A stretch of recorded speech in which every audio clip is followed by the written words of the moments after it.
কয়েক শতক জমির মধ্যে লাগানো রয়েছে কলা গাছ।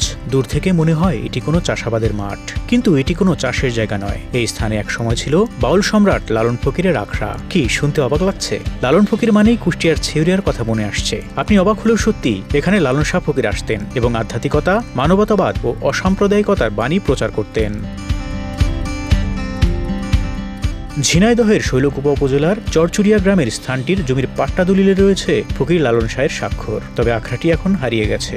অবশিষ্ট আছে শুধু তার ঘনিষ্ঠ শিষ্যদের কবর। জানা গেছে শৈলকুপার মির্জাপুর ইউনিয়নের চরচুরিয়া গ্রামে আসতেন লালন ফকির। সাধু সঙ্গে লালন শাহ ফকির ভক্তদের দর্শন ও গান শোনাতেন। এই আখড়ার দায়িত্বে ছিলেন তার ঘনিষ্ঠ শিষ্য শাকের শাহ ওরফে শুকুর শাহ, যিনি লালন শাহের প্রতি আকৃষ্ট হয়ে মসজিদের ইমামতি ছেড়ে তার কাছে বায়াত গ্রহণ করেন।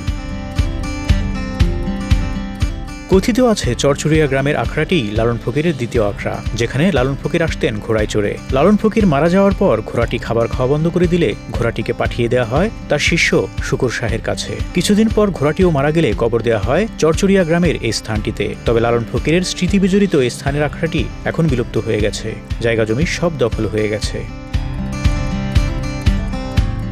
সরেজমিনে দেখা গেছে কয়েক শতক জমিতে লাগানো হয়েছে কলা গাছ, যার মধ্যে অবশিষ্ট আছে শুধু তার শিষ্য শুকুর শাহের পালিত সন্তান আইজুদ্দি শাহ, তার ছেলে আতর শাহ সহ 5 শিষ্যের কবর। কবরের ইটের প্রাচীরের মধ্যে পাশাপাশি রয়েছে 5 শিষ্যের মাজার।